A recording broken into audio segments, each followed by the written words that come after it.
அந்த கார்டு விளையாடுவோம் தெரியுமா, WWE ஆமா, கார்ட்ஸ். கார்டு. அது ம். WWE cards. ஸோ அந்த டைம்ல வந்து அந்த WWE கார்ட்ஸ் தான் ஃபேமஸே. அதுக்கப்புறம் அதை வச்சு தான் நிறைய கார்ட்ஸ் வந்துச்சு. ம்.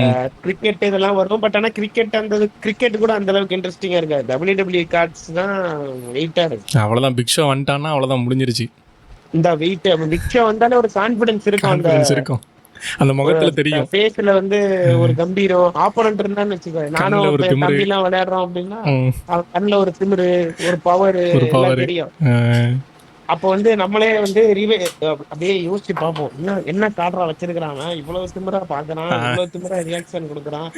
ஏன்னா நம்மள்ட்ட அவன் வந்து ரெமிஸ்டரி தான் என்னன்னா, இருக்கும். ம். நம்ம வந்து இறக்குற மாதிரி இருக்கும், நம்ம ஒரு கார்டு போடுற மாதிரி இருக்கும். ஆப்போனன்ட் என்ன சொல்லுவான்னா, இந்த கார்டை உன்னால அடிக்கவே முடியாது. முடியாதுன்னுமா. அப்ப அப்ப நம்மளுக்கு என்ன திங்கிங் போகும்னா, அப்ப என்ன கேட்கலாம், ரேங்க் கேட்கலாமா, ஹைட் கேட்கலாமா, வெயிட் கேட்கலாமா, இல்ல இவனை என்ன என்ன கார்டு வச்சிருக்கிறான்னு தெரியலையே அப்படின்ட்டு அது பயங்கர குரூசியலான ஒரு மொமெண்டா இருக்கும்.